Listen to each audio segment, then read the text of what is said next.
Hola, ¿qué tal, amigas, amigos? Bienvenidos. Lunes 3 de julio. Estamos aquí listos para nuestra jornada informativa a propósito de los acontecimientos más importantes.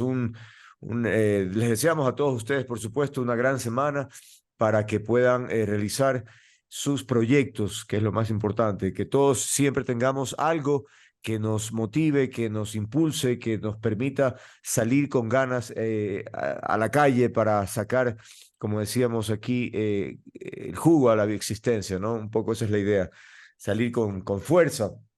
Y a pesar de las dificultades, a pesar de todos los problemas que tenemos, porque no hay nadie que se salva, todos absolutamente en este mundo tenemos dificultades de una u otra manera, pero la idea y sobre todo el kit del asunto es luchar, pelearla y sacar adelante, no salir adelante. De lo contrario, pues evidentemente el tren se pasa y las oportunidades también, y entonces, bueno, ahí nos quedamos paralizados y sin crecer, sin desarrollarnos, sin producir, ¿no? Así es que ánimo siempre adelante, a pesar de todas las vicisitudes que puedan enfrentar, usted tiene las posibilidades, ¿no? Es como lo que trato de expresar en esta frase inicial que siempre hacemos, que más allá de todas las dudas, los miedos que usted pueda tener, porque todos sentimos lo mismo, no es algo especial de nadie, ¿no? Todos en absoluto sentimos alguna duda o miedo frente a al futuro, digamos, ¿no? Así es que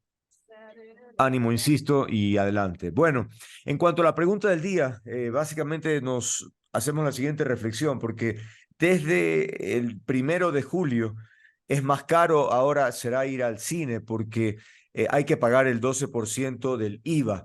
De igual manera, las exposiciones a museos y teatros, es decir, las actividades culturales sí, todo lo que tiene que ver con actos públicos, con eventos públicos.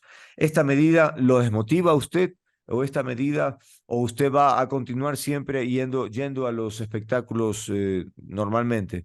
De eso es lo que le preguntamos. Entonces vamos a ver qué nos responde la gente, porque la idea es esa, tener claro finalmente qué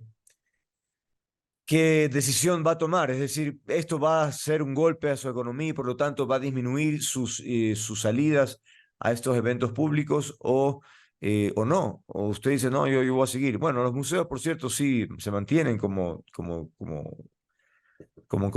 gratis, ¿no? Es evidentemente, pero teatros, por ejemplo, hay una duda. De hecho, nuestra primera entrevista va a ser con alguien que tiene que ver con cines, pero de otra naturaleza, ¿no? Los comerciales. Así que bueno, ¿qué responde la gente? Dice, bueno, depende el día que escojas para ir, dice María. La sala de cine, etcétera. Hay para todos los bolsillos, desde cines que solo tienen sala VIP y en donde unos 50 adicionales a la entrada no son relevantes, hasta días con descuento en donde el IVA será centavos. El cine no es solo la entrada. Veamos qué más dice María. Eh, mm, mm, mm, Siempre ha sido costosa. Ya. Sino también el tema de la experiencia y la comida, ¿no? La comida dentro del cine realmente es un presupuesto aparte. Increíble, qué caro que es. El resumen, el IVA no hace ola para quien tiene en su presupuesto ir al cine. Vale. Veamos qué más dicen por acá. Eh, José Javier Villamarín dice, la entrada al cine es el dato menor, aunque no por eso, em, la entrada al cine es el dato menor, aunque no por eso menos importante. Con este impuesto se incrementa el 45% del impuesto que paga el sector del entretenimiento, ya que el SRI ya cobra el 25% por adelantado por el contrato con el artista previo a autorizar su presentación. Y entonces, ni de lejos decirle al artista que comparta gastos. Estos son asumidos por el empresario en su totalidad, sin perjuicio del costo del impuesto a la salida de capitales. Pregunto, ¿por qué creen que las giras de artistas internacionales en Sudamérica no pasan por aquí? ¿No? Se pregunta José Javier Villamarín. Bueno, ahí tiene sentido, ¿no? Efectivamente, ellos obviamente están revisando dónde son las condiciones más favorables y por lo tanto, si no es aquí, pues simplemente no viene. Ecuajusticia 2023 dice, en lo personal no vuelo No vuelvo más a las salas de cine. Huelen mal por la incultura de muchos que no se bañan. Y por este lado, y por otro lado, la mejor sala de cine es mi casa. Bueno, está bien. Aunque, bueno, hay casos y casos, ¿no? Ivonne Rodríguez, esa consulta más que nada hay que hacerla a los nefastos asambleístas, todo boicotearon. Si hubieran llegado a consensos, no le quito responsabilidad al presidente que prometió bajar impuestos. En fin, como siempre, los afectados somos los ciudadanos que debemos pagar más. Fernando Miranda de Casa dice, para nada, es decir, que no va a cambiar. Javier Osorio dice, desmotivado 100%, no hay posibilidades, no hay cómo aumentar el ingreso laboral, pero aumentan todas las cosas, el arroz y ahora el lujo, y ahora es un lujo ir al cine. Acudiré como siempre, dice Maritza Viteri. José Luis Iturralde dice igual, si viene un artista que quiera ir, no se paga nomás, se paga nomás, igual al cine. Bueno, hay algunos que no se complican, dicen que ellos sí tienen capacidad, pero efectivamente no todos. Y sobre todo cuando se trata de ir al cine con compañía, es decir, si vas a ir con tu familia, eh, evidentemente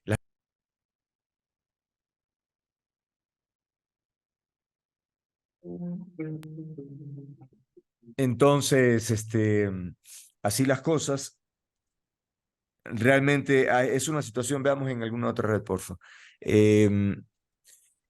Las cosas se complican, definitivamente, porque escuchaba algunos testimonios el día de ayer que evidentemente la gente, muchas familias quieren ir en grupo, digamos, es decir, van los hermanos, van los tíos, los primos, en fin, quieren ir para pasar un momento agradable en el cine, ¿no? Y porque de todas maneras, obviamente, hoy por hoy, mucha gente tiene el cine en casa, básicamente, ¿no? Pero es un detalle de todas maneras agradable, ¿no? Salir y tener la experiencia de estar en el cine. Entonces, eso parece que se va a cortar para muchas personas. Katy de Sandoval dice, nada me detendrá de ir al cine. Ok, perfecto. Paola Tapia, ese lazo no deja de fregar, hasta lo último quiere dejar su huella. Qué bueno que falta poco. Marco Rodrigo dice, da igual, Yanina Yananti, jabón artesanal. Graban los espectáculos y eventos culturales mientras, por otro lado, baja impuestos a productos nocivos para la salud. Isabel, 1970, está bien, hay que colaborar. Ya pocos tienen presupuesto para eso, aunque pocos tienen presupuesto para eso. Miranda dice, los museos en el Ecuador son gratis, nadie cobra para entrar a una galería de arte. Sí, eso es correcto. Sarhuelita, los museos del ministerio son gratuitos, por eso mismo viven en crisis. Claro, porque si hubiese que el presupuesto alcance, ¿no? Porque esa es otra, la verdad, es la política en general, ¿ah? Un poco más, un poco menos según algún gobierno, pero en general la cultura, vaya que qué descuidada que es, ¿no? En los gobiernos. No entiendo. Bueno. Eh, de Sousa dice, es una tragedia en un país que le falta arte y cultura para distraernos de tanta desgracia que se cargue impuesto al arte. Por otro lado, los artistas no cuentan con apoyo del Estado y ya salir adelante para ellos es difícil. Ahora con esta medida, peor. Ay, caramba. Buenas amigas, dice, una pena que pongan más trabas al arte. Asimismo, una trata de darse el lujo de ir eventualmente a estos lugares con lo difícil que está la situación económica y la seguridad. Es un momento de distraerse en compañía de familia, amigos, pero no, pero ya no. Fatal, mejor será quedarse en casa, dice Morena Orión. Em, También por acá dice, de por sí con tanta delincuencia he dejado de salir mucho los fines de semana o por la noche. Si encima es más caro y menos seguro, pues, no tiene caso de exponerse. Realmente la gente sí está golpeada, ¿no?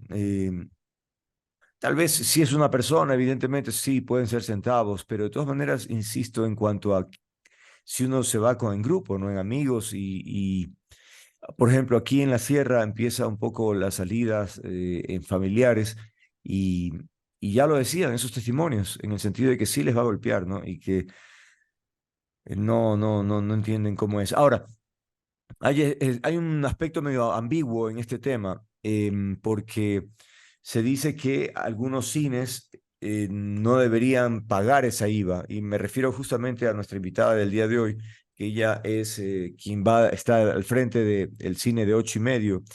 En Quito es como un cine alternativo, ¿no? Dan películas distintas, no tan comerciales, en fin, y ella sostiene que efectivamente no deberían cubrir, o mejor dicho, pagar ese IVA. Veamos qué nos dice ahora con más detalle más adelante, ¿no? A ver, dice José Morela, y sumen lo caro que son los snacks en el bar de los cines y nadie hace ningún control. Sale una cuenta de Netflix más barata, desaparece el cine también. Bueno, eso lo decía, la verdad, yo no sé por qué tiene que ser tan cara la comida, ¿no? Pero de verdad que es un presupuesto aparte, ¿no? De hecho, cuando van así entre amigos, el uno paga las entradas, el otro paga la comida, porque es que si no, es imposible. Dice J. Amor, dice, bueno, si la gente paga impuestos y con eso presuntamente se paga los sueldos de los burócratas encargados de la cultura y es su trabajo difundir los resultados de su trabajo, ¿cuál es la razón? Para ir hay que usar combustible donde se paga IVA. Si hay compras en el bar, los precios pueden ser más caros que en la tienda. Inevitablemente va a gastar más. Ese tiempo el cuidador de carros y parqueaderos, posiblemente en otros países los actos culturales sean pagados, pero he consultado que muchas veces resultan mejores. Claro, en otras partes evidentemente hay un nivel de seguridad, de facilidades, ¿no? Pero porque la gente se puede ir en metro tranquilamente. Sabemos las condiciones, la diferencia entre la situación de Ecuador con otros países, pero en definitiva, el tema es que todavía sienten que no se presta las facilidades como para llegar a este nivel, ¿no? Mercedes Lulita dice, me desmotiva más el político que administra nuestros recursos, porque al final todos se roban y protegen solo a los millonarios que aportaron en su campaña. Ujú. Seguimos aquí, amigas, amigos, leyendo sus respuestas a propósito de la pregunta del día. Desde hace 2 días es más caro ir al cine porque ahora hay que pagar el 12% de IVA. De igual manera, en algunas exposiciones en museos y teatros. ¿Esta medida lo desmotiva o acudirá a los espectáculos como siempre? Esa es la pregunta que hemos formulado y ahora las respuestas seguimos leyendo. Dice jabones artesanales, no, porque no lo desmotiva. No, porque debemos fomentar el arte. La gente de conservatorio, con trayectoria, no es visibilizada. La gente profesional en el teatro no es visibilizada. No hay apoyo. Me parece bien que haya estos aumentos, entiendo, ¿no? Es decir, considera que gracias a ese aumento se va a dar más apoyo a la gente que hace teatro y arte, ¿no? Bueno. Ojalá así sea, ¿no? Porque la inquietud o más bien la preocupación pasa por allí, en el sentido de que tal vez eso no va a ocurrir, que finalmente esos ingresos sí entrarán al Estado, pero van a diluir, digamos, en cualquier otra cosa. Entonces ahí viene la preocupación, ¿no? Si mucha gente dice, bueno, yo pagaría impuestos feliz y gustoso si es que noto que esos dineros se revierten en beneficios para los ciudadanos, en calidad de vida para los ciudadanos. Entonces, bueno, así sería perfecto, pero resulta, o básicamente la queja generalmente es que no, eso no ocurre. Es decir, que nunca ellos ven cómo regresa en impuestos, los impuestos regresan en obras, que esa sería la idea, ¿no? Es decir, para eso uno paga mejores servicios, más calidad y por lo tanto uno paga con gusto, pero indigna, la gente no quiere pagar impuestos justamente por eso, porque no hay la retribución que se esperaría. Rosana Moreno Artiaga dice, ya compró entrada con nuevo precio. Si me pregunta a mí, no, yo no he comprado todavía. José Barrera dice, pero estimado Andrés, compartamos el estadístico de la población que asiste al cine y segmentos, porque el nivel de poder adquisitivo es diferente según el sector de la ciudad. Pero, puch, ahora, sería ideal poder hacer una suerte de estratificación, ¿no? En tal sector se va a pagar tanto, en tal sector se va a pagar algo. Si no se puede hacer eso en otras cosas, peor en un tema. Lo veo complicado, ¿ah? En todo caso, Norelia Ortega dice, desmotiva al público, sí. Yo sé que los museos y teatros sobreviven con las justas, pero ponerle todo el peso a la audiencia y que el Estado no genere soluciones reales para ese sector y generar más recursos para esos lugares es el colmo. Patricia Sotomayor dice, desmotivación total. Justo cuando se reactivan los espectáculos, cae este zarpazo. Teresa Pozo dice, ya el pobre no puede ir a una dirección sana y a los que nos gusta leer, ¿cómo es posible? A una distracción sana. Entonces, bueno. Mirna Perdomo Olvera dice, museos y teatros, mi lindo país Ecuador le falta culturalizarse. Siento tanto tener que expresarme de esta manera, pero es la realidad. Así como va la situación del país, cualquiera se desmotiva. Es que, claro, de hecho, ya en este momento es medio complicado, pues, para todos. Además, tampoco es que en Ecuador efectivamente hay muchos eventos culturales, entretenimiento, no lo hay. Está como medio... Ah, también, ¿no? Sí, Bueno, entonces, si ya en este momento la cosa está media complicada, ahora imagínense con un extra que de todas maneras, la gente sí, pues considera el presupuesto, ¿tenemos para salir o no tenemos para salir? Porque además, si uno sale, por ejemplo, al cine o se va a algún evento público, después de ese evento público, generalmente también quiere hacer algo. No es que de una va al evento y luego va a la casa. De pronto, si ya está afuera, quiere darse un paseo, de pronto ya ir a comer algo más contundente, no sé, en fin, pero eso finalmente todo lo limita, ¿no? Clarisa dice, de ley va a influir al principio, luego nos vamos a acostumbrar. Carlis Obando dice, terrible. Joana Cabri dice, el día de hoy se presentó en la Casa de la Música la Sinfónica Juvenil, a $7 incluido el IVA, pero el concierto de Bad Bunny pagaron más de $200 por una entrada. No se quejaron de los precios, no me digan que les afecta. Ahí está una comparación, ¿no? Es decir, bueno, también, claro, uno dice, bueno, Bad Bunny es un artista internacional, en fin, y por lo tanto arrasa y atrae miles, pero miles de personas, ¿no? La Orquesta Sinfónica Juvenil sin duda que tiene atractivo, pero evidentemente no genera tanto ingreso o tanta motivación, digamos. Entonces, pero de todas maneras, la comparación es válida porque efectivamente hay que buscar la manera de motivar también a otros eventos para que la gente también acuda y que valoremos también actividades que tienen que ver con gente nuestra, ¿no? Miguel Recalde dice, desmotiva totalmente porque el teatro, el cine, los espectáculos no deberían ser privilegios, deberían poder acceder todos los estratos. Eso es totalmente correcto. Eso es una obligación del Estado, no estamos hablando de cultura o de eventos públicos y por lo tanto, pero claro, eventos públicos también están los partidos de fútbol, los conciertos así estos enormes, eh, pero lo cultural netamente hablando, porque claro, es un evento deportivo, pues bueno es parte de nuestra cultura, digamos, pero no es que uno va a disfrutar de un cuadro, no, no, ahí vas a gritar y a desahogarte porque va a jugar tu equipo de fútbol favorito y así por el estilo, ¿no? Pero sí, efectivamente, tiene que haber muchísima más eh, facilidades, ¿no? Fabián Chipantasi dice, buenos días Andrés, claro que desmotiva. Es un hecho que los eventos culturales, museos y cine nacional tienen poca audiencia y ahora el señor Lazo incrementa su costo. No tiene perdón de Dios, pero se hacen los locos en el SRI para no cobrar a las grandes empresas. Un ejemplo, todas las familias Novoa y Topic deben más de 120 millones en impuestos y ahora se lanza para presidente. ¿Para qué será? Nos dice, ¿no, Fabián? Bueno, vamos a eso a consultar cuando nos toque entrevistarlo a los candidatos, ¿no? Eh, Evidentemente haremos esta ronda de entrevistados y ya pronto será porque ya estamos más o menos en la onda. Y entonces preguntaremos sobre eso, sin duda. Gracias.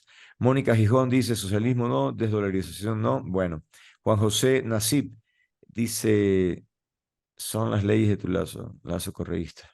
Ya.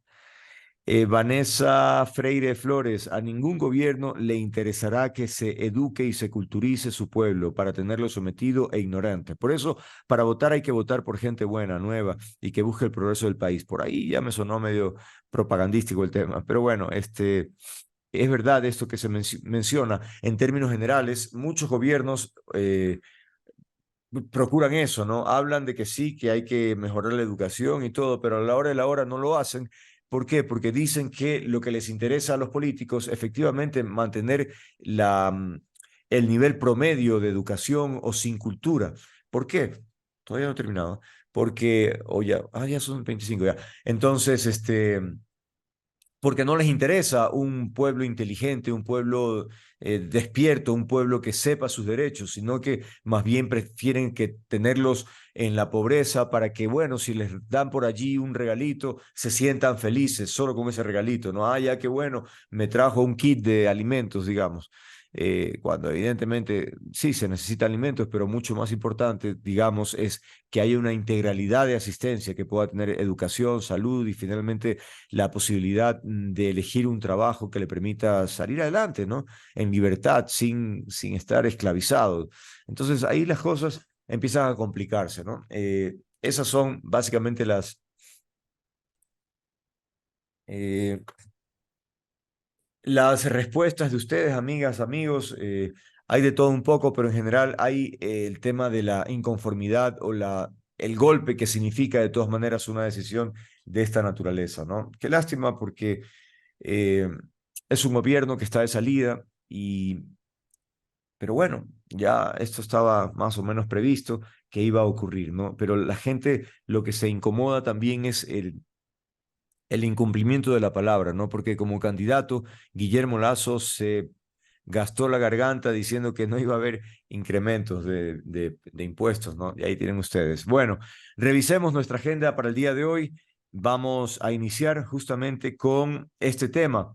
Los espectáculos culturales ahora serán más caros por aumento del IVA y nos acompañará Mariana Andrade. Ella es directora del Ocho y Medio. Para quienes no están familiarizados, se trata de un cine, de cines que pasan perdón, que proyectan películas, insisto, alternativas, ¿no? Entonces, digamos, hay una temporada de cine francés, por ejemplo, o de cine latinoamericano, y en fin, son propuestas súper interesantes, distintas de lo comercial y tradicional. Entonces, ellos, por ejemplo, dicen que merecen y que no se les debe cobrar el IVA. Luego hablaremos sobre estas declaraciones del ministro Arosemena, el ministro de Finanzas, que asegura que el gobierno está dejando los motores de la economía encendidos para el próximo gobierno. Bueno, lo analizaremos con Larry Yumibamba, él es presidente del directorio y fundador del Círculo de Economía de Guayaquil, justamente para poner en contexto si eso será así o más o menos nomás, o habrá que ponerle un poco de aceite a ese motor para que circule mejor. En fin. Luego nos vamos para Galápagos, hablaremos con Fanny Uribe, la alcaldesa del Cantón Santa Cruz. Nos interesa hablar sobre la situación de las islas porque hay varios problemas que enfrentan y pues evidentemente hay que contrastarlo con quien vive allá. Luego hablaremos de la variopinta campaña en redes sociales de los presidenciables, ¿no? Desde los presidenciales. En redes sociales hay una variedad realmente eh, interesante, a ratos, como siempre, ¿no? No falta quienes hacen un poco payasadas, pero en definitiva será un momento para analizar cómo proyectan su campaña o el contenido de sus campañas los candidatos presidenciales, ¿no? Ese será un panel que tendremos al final de este programa con Sofía Cordero, politóloga y catedrática universitaria, y Hernán Reyes, sociólogo y analista político, ¿no? ¿Qué es lo que nos quieren decir los candidatos? Por ahí va ese panel, ¿no? Sabemos que es poco tiempo y por eso, caramba, habrá que ponerle ganas para tratar de entender qué es lo que nos proponen y finalmente ejercer con un voto razonado, inteligente y no simplemente emotivo. Bien, ahora sí, iniciamos nuestra agenda informativa. Decíamos, nuestra invitada es Mariana Andrade, directora del Ocho y Medio. A propósito de que ya empiezan, pues, desde el día 1 de julio, los espectáculos en general a ser más caros a propósito del aumento del 12% del IVA. Mariana, buenos días, gracias por estar aquí. Escuchaba una declaración tuya en la televisión en el sentido que están a la expectativa de que en el caso específico de esta actividad, la tuya, pues haya una definición, es decir, todavía a estas alturas hay ambigüedad en el tema. Empecemos por ahí, buenos días. Buenos días, Andrés, y muchas gracias. Bueno, sí, en realidad no es un tema nuevo. Este es un tema que se viene discutiendo siempre.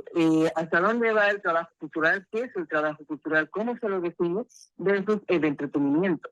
No es que el entretenimiento sea equivocado ni sea malo en absoluto. Simplemente hay que diferenciar y entender lo que es un espectáculo cultural en este caso versus lo que es un espectáculo, digamos, comercial. Un cine comercial de lo que es un cine cultural.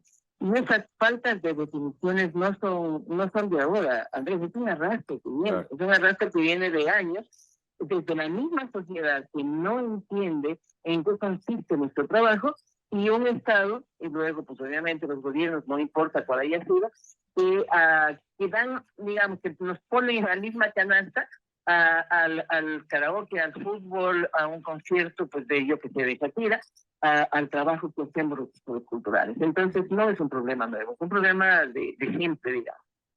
Pero bueno, en todo caso, a la ciudadanía en general, y estamos escuchando las preguntas que hicimos al inicio del programa, la ciudadanía sí siente que es un golpe, ¿no? Porque si quiere salir a cualquier evento de espectáculo público en familia, representa un extra importante, ¿no? Es decir, si quiere mantenerlo. Es decir, en términos generales, ¿esta es una decisión que usted comparte o no?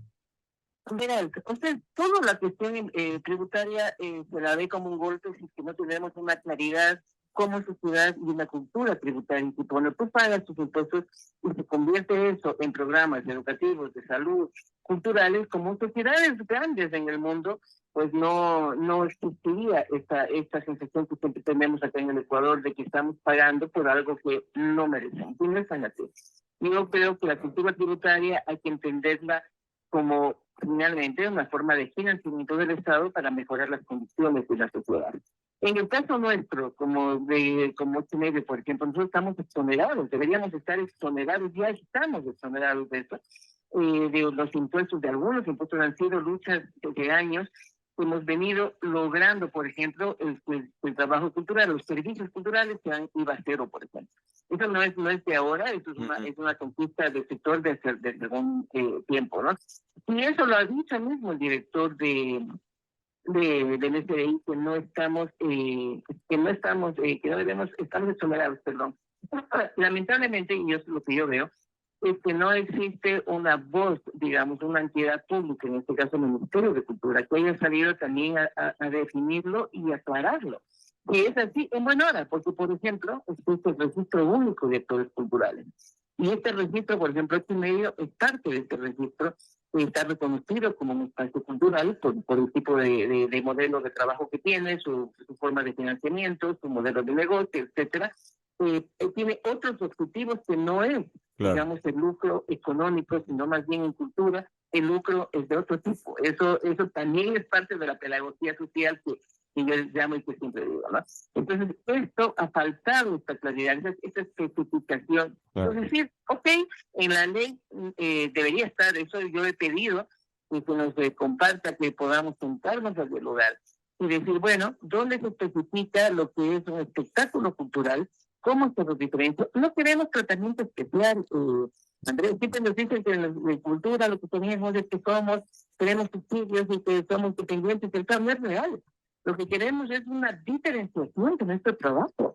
No es igual, por decirlo con todo el respeto a mis colegas de Cinemas, de Multicines, de Supercines, que son 200, 100 pico de pantallas de cine. Claro. Eso es una pantalla, claro, de cine, claro, como en el caso de 8 medio. Imagínate lo que sería si en la entrada mismo nosotros, que además cuando tú vendes, por ejemplo, una entrada de, digamos, de $7, tú para venderla en línea tú le tienes que pagar $1.60 más o menos por el servicio que tú das, que no le estás cargando al público, no le estás cargando, tú estás dando un servicio que cuesta y que lo descontamos de nuestro valor de la entrada. Luego tienes que pagar los derechos que generalmente están en el 50% de lo que del costo de la entrada. Luego está incluso el costo del mismo papel de la factura, del servicio que claro, tú estás dando.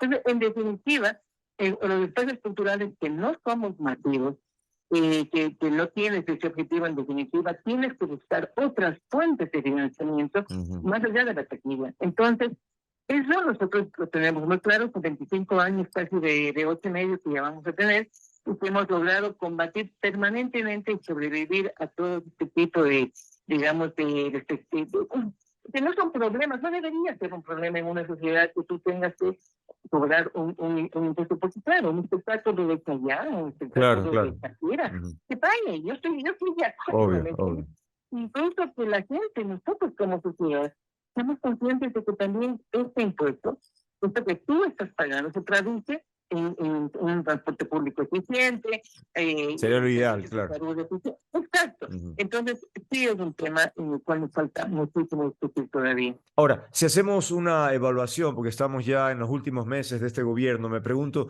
¿qué calificación tendría, positiva, negativa, intrascendente, es decir, a propósito de la actividad cultural en este gobierno? Bueno, verás, hay cosas que justamente hay cosas que yo creo que se han hecho.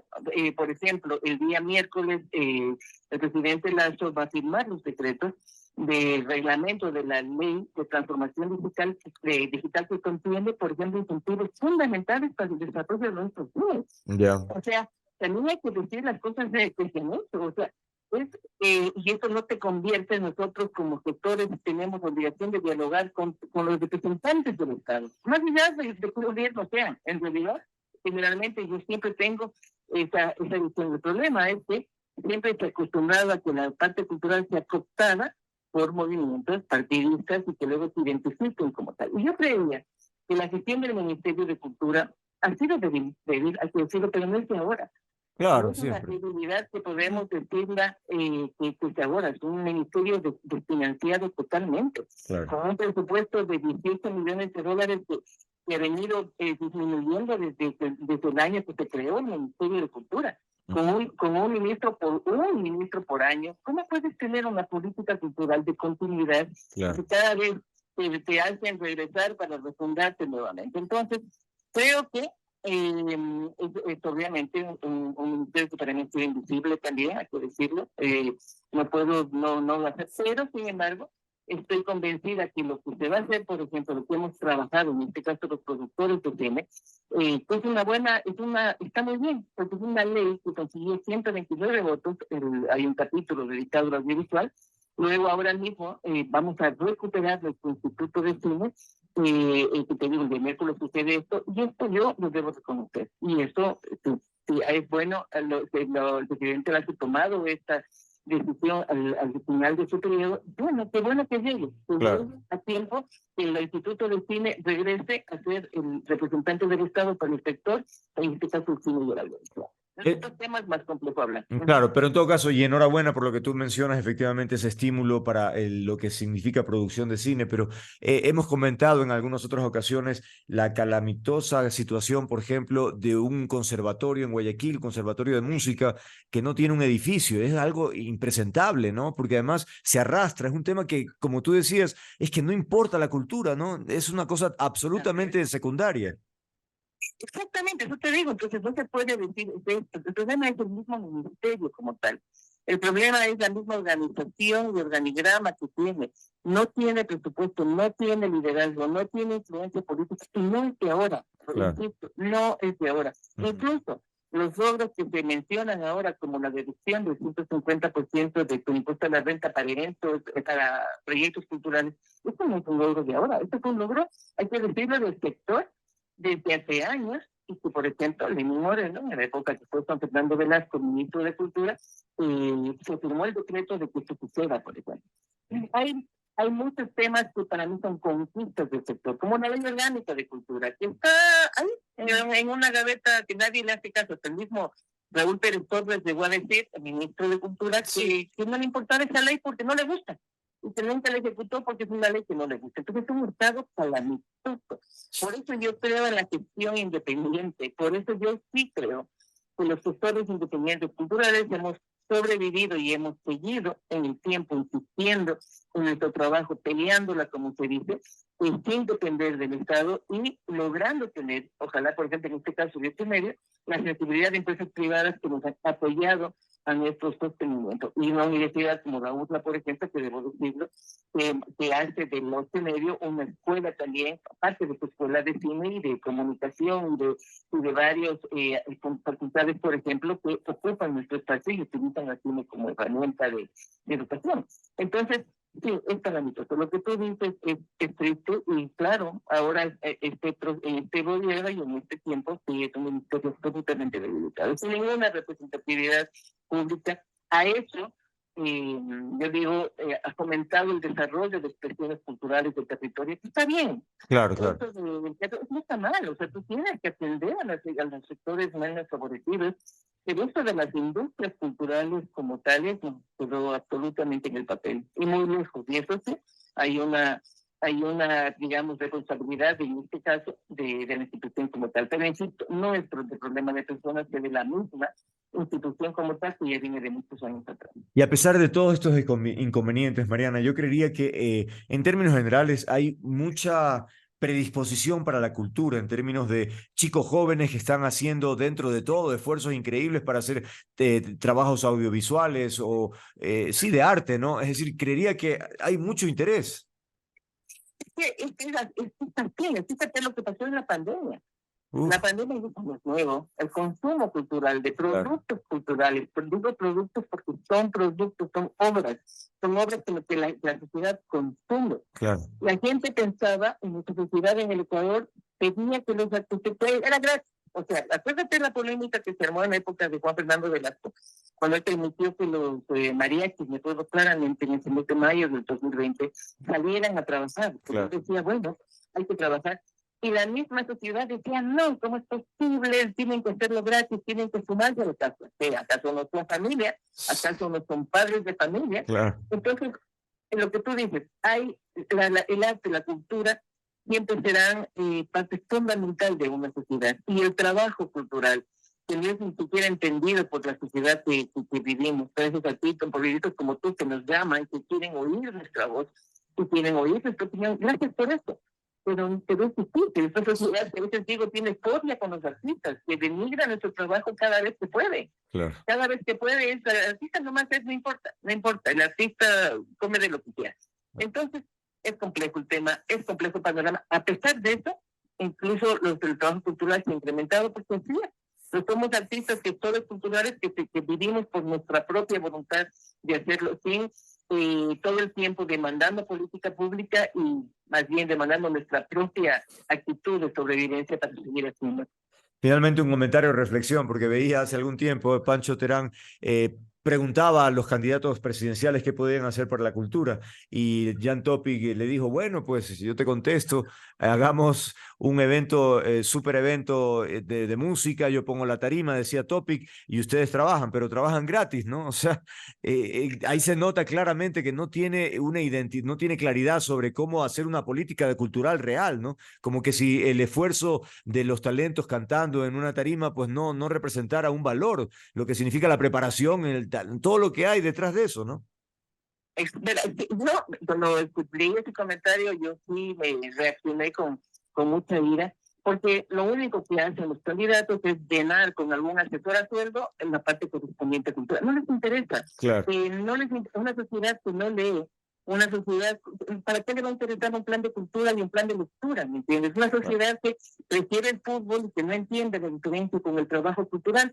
Es como, claro, fue un insulto de este señor Totti, a quien yo ni siquiera le quiero dar, como te digo, tarima de hablar, de comentar con él, porque obviamente yo no hablo con alguien armado, imposible que alguien armado que piense en un tarafazo va a ser la manera de solucionar los problemas de la sociedad. No, se vaya a carajear en su casa, y a los artistas se les paga, a los artistas se les reconoce, y en campaña tener el cinismo de pedir un concierto a nombre de la paz. Ni Esmeralda se soluciona con un concierto, ni la inseguridad se soluciona con un concierto, y lo que hace es precarizar nuestro trabajo e irrespetarlo. No, gracias, señor, porque guárdese nomás tu comentario.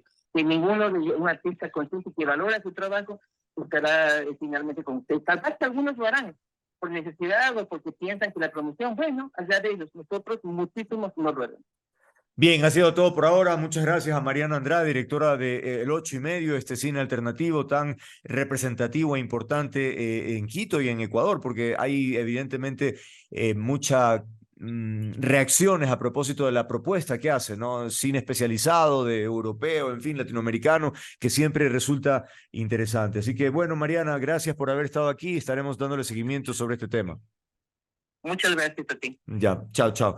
Bien, entonces ahí tienen ustedes. Evidentemente hay poca claridad sobre este particular y esperaríamos que se defina sobre estos eventos alternativos, insisto, sobre cómo será la aplicación del IVA. ¿Y qué me dicen del cocodrilo en el mar? Ahí de Salinas, increíble, ¿no? Una cosa rara, extraña, porque el reptil se perdió simplemente, ¿no? No es su hábitat natural el mar, aunque bueno, en otras partes a veces ocurre, pero o bueno, sucede como en este caso, ¿no?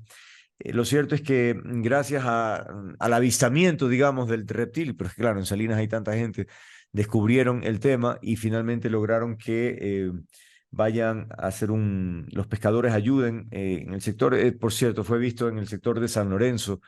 Los bañistas vieron al animal y captaron con sus celulares al reptil y obviamente eso se difundió de inmediato y tres embarcaciones se unieron para capturar a esta especie que se dijo sería llevada a su hábitat natural, ¿no? Que tiene que ver con otros lugares donde hay manglar, donde, en fin, agua dulce además, y en fin, pueda cazar normalmente, porque bajo el mar veo complicado que pudiese hacer algo, ¿no? Así que bueno, un episodio curioso que queríamos comentar. Ya hemos conectado efectivamente a nuestro siguiente invitado. Vamos a darle la bienvenida. Queremos hablar sobre, bueno, cómo nos va a dejar el país, el gobierno actual, porque en declaraciones el economista, sí, pues, el ministro Arosemena aseguró que el gobierno está dejando o va a dejar los motores de la economía encendidos. Y entonces ahí uno se pregunta, ¿será así? Es decir, ¿será una cosa de ese nivel? ¿Vamos a tener un fin de año, digamos, sostenido, estable o más bien con problemas? Es lo que queremos preguntarle a nuestro invitado, el economista Larry Yumibamba, presidente del directorio y fundador del Círculo de Economistas de Guayaquil. Gracias por atendernos. En términos generales, ya vamos a ver algunos detalles que ha dado el ministro, pero en general diría que va en la línea más o menos de lo que ha dicho el ministro o no. Buenos días, Andrés, buenos días a la audiencia. Definitivamente que no. Nosotros el año pasado hemos vaticinado de que este año era un año de desaceleración económica. De hecho, el año 2022 fue un año de desaceleración económica.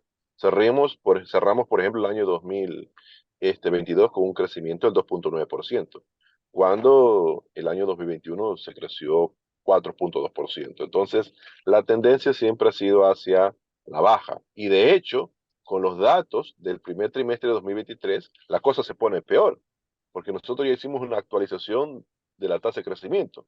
Entonces, la tasa de crecimiento para este año, sería de aproximadamente el 1%. Estamos hablando 1% podría, en este caso, crecer la economía ecuatoriana y automáticamente vemos que no ha habido los motores como el ministro lo ha anunciado, ¿no? Que ha dejado los motores prendidos. Más bien, yo creo que los motores se están comenzando a apagar y por lo tanto la economía, por obvias razones, se comienza a desacelerar fuertemente. Sin embargo, el economista Rosemena menciona, por ejemplo, en el consumo de hogares que será impulsado por una política de baja de impuestos y en el orden fiscal. Su principal bandera, dice, que asegura que permitirá dejar al próximo gobierno un presupuesto financiado. ¿Esas características sí se cumplen o tampoco? Puede ser que algo mejore. El tema es que si comenzamos a ver los componentes de la Ujú, desaceleración de la economía, con los mismos datos del Banco Central, la actividad que más cae es la inversión pública, pero también la inversión ujú, privada. Entonces, el primer trimestre, por ejemplo, de la inversión prácticamente privada y pública, cae en menos 5,2%. Estamos hablando del primer trimestre con respecto al primer trimestre del año pasado. ujú. Entonces, no es un tema de consumo, es un tema de que las inversiones no están llegando. Ni siquiera la inversión extranjera directa, peor la inversión local. Y eso demuestra claramente que eso es uno de los factores fundamentales por la cual se genera la franca desaceleración este año. Yo aspiro que el ministro tenga ese optimismo, pero si no se mueve la inversión, que es uno de los componentes cruciales para la generación de empleos, lastimosamente la desaceleración seguirá en marcha, ¿no? Y lo más complicado es que estamos cuantificando ni siquiera considerando el fenómeno del niño, ni siquiera cuantificando los efectos de la consulta, porque si comenzamos eso a meter dentro del análisis, ya para el 2024, donde se van a sentir prácticamente los estragos, la economía estaría al borde de la recesión económica. Estamos hablando de 2024, ¿no? Ahora, cuando usted menciona que la inversión no llega, ni la nacional ni la internacional, o en poca medida, claro, de inmediato se hace la comparación con Perú y Colombia, donde efectivamente los niveles son mucho más altos. ¿Cuál es la diferencia? ¿Qué condiciones presenta Ecuador que no resulta atractivo para las inversiones? Primero que es un mercado empobrecido, partiendo por ahí, estamos hablando ya estamos llegando a 6 millones de ecuatorianos que están, por ejemplo, en empleo inadecuado, o sea, Mm. que ni siquiera lleguen al salario básico unificado. Con esas condiciones, ¿qué inversión extranjera esta va a venir al país?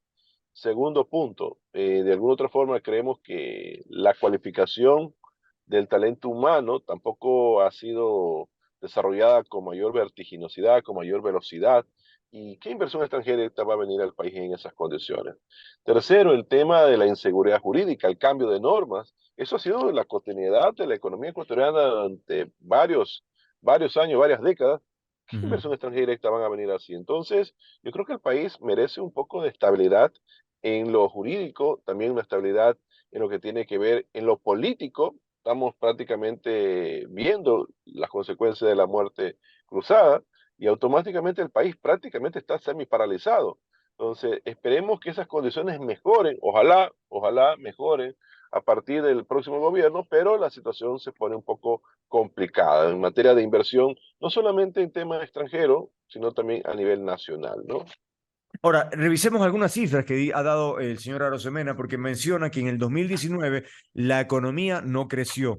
En el 20, por la pandemia, cayó en 7,8%, pero que en el 2023 estamos creciendo en el 2,6% por encima del promedio regional, de acuerdo con lo que dice el Fondo Monetario, el Banco Mundial y las propias estimaciones del Banco Central. Entonces, ¿cómo se entiende esto? ¿Hay un crecimiento del 2,6% en este momento, pues, economista?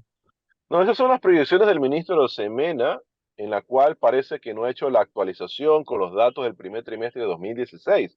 E inclusive llegó a decir que la economía crecía al 3,1%. Hace una semana atrás había dicho en un medio de comunicación que la economía iba a crecer 3,1% de acuerdo al No es informe del real. Banco Mundial, cuando el Banco Mundial ya actualizó la cifra y la puso al 2,6. Pero ya con los datos que tenemos, con los datos que publica el Banco Central, donde el crecimiento de este primer trimestre 0,7% interanual, comparando con el primer trimestre de 2000, prácticamente 22. Y con ese dato nosotros hicimos ya la tendencia, corrimos la tendencia a través de una proyección y nos da un crecimiento del 1%.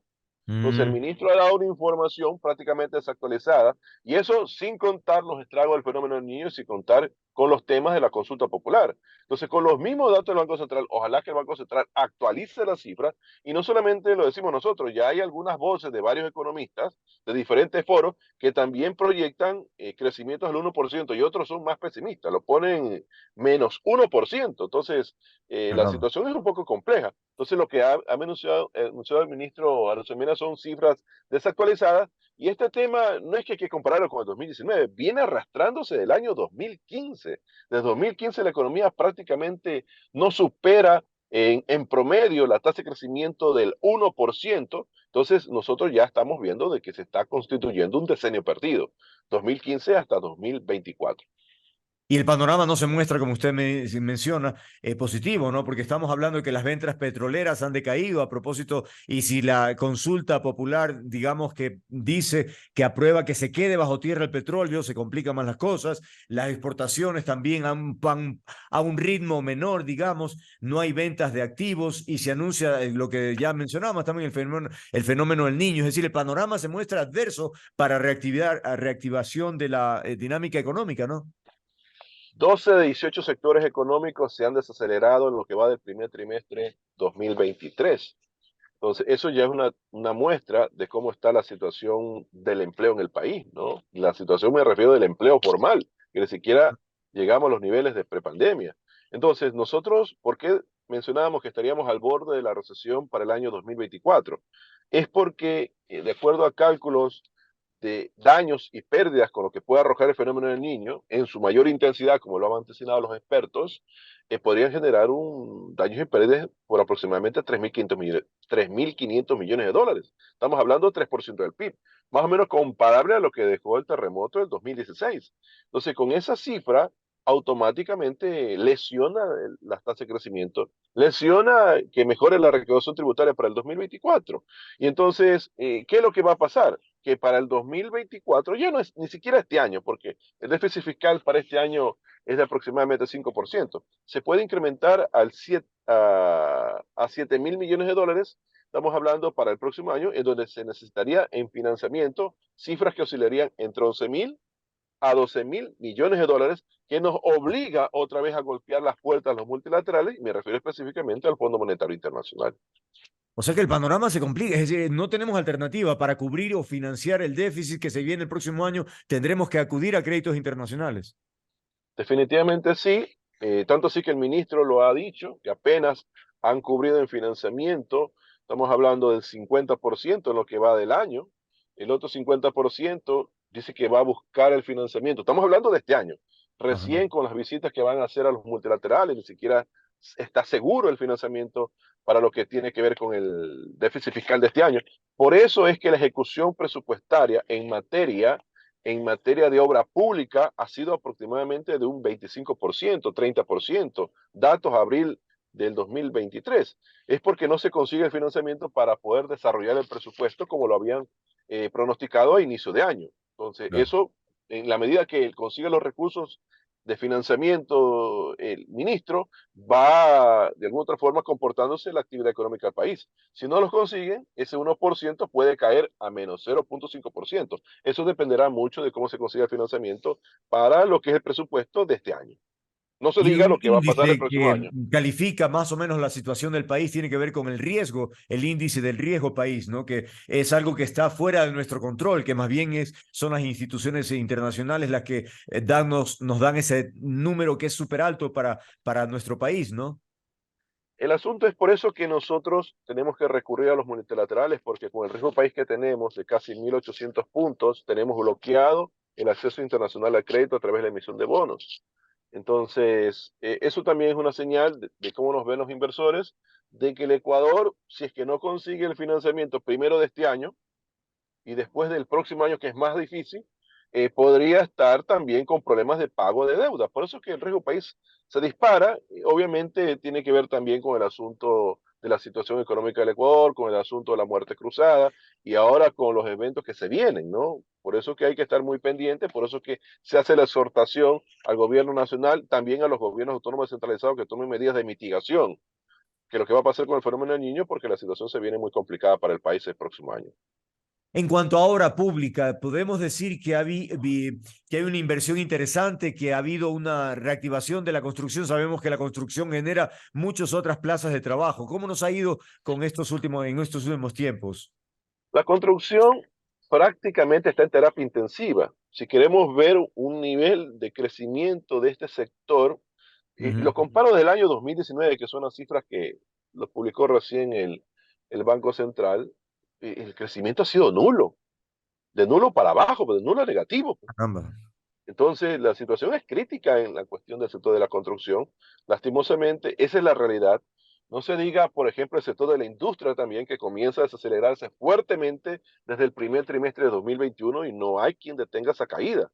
Entonces, por eso es que estamos viendo que ya la informalidad comienza a notarse con mayor profundidad en las calles, porque lastimosamente estos dos sectores que generan empleos de forma masiva, y más que todo el sector industrial que genera un empleo, en este caso adecuado, no se recupera y automáticamente la gente lo que está haciendo es sobreviviendo, haciendo cualquier actividad en la calle o en su casa, y eso lastimosamente no le hace bien al país porque no genera el empleo formal y también podría generar efectos colaterales al seguro social, ¿no? En cuanto a aportación.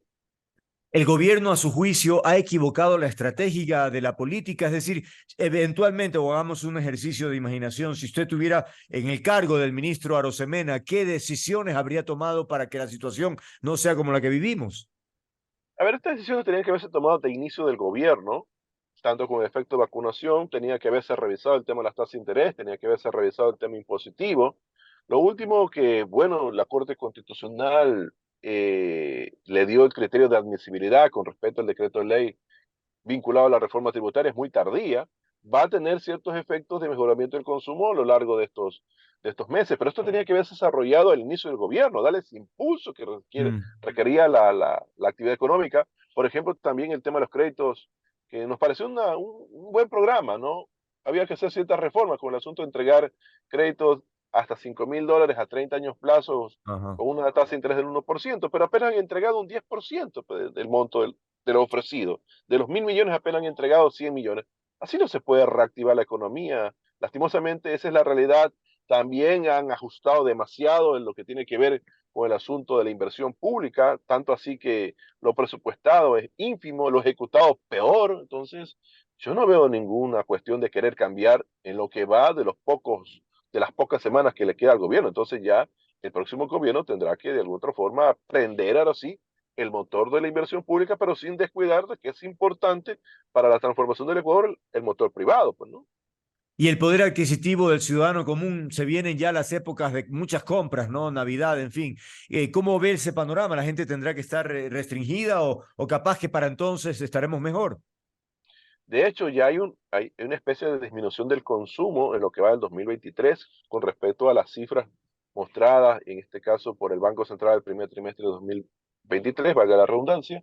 Yo creo que la situación se va a complicar de cara a los próximos meses en la medida, insisto, de que lo que se resuelve en la consulta popular, porque Mm, dejaríamos de percibir recursos, si es que gana el sí, en materia de mm, 300 millones al presupuesto, en lo que tiene que ver con el tema petrolero y también con respecto también al tema de los efectos del fenómeno del niño. Usted sabe claro. que las lluvias golpean, inundan, generan prácticamente pérdidas en lo que tiene que ver con la actividad económica, se pierde el empleo se pierde el consumo, se vende menos, y lastimosamente es una cadena que no le hace bien también al Ecuador, ¿no?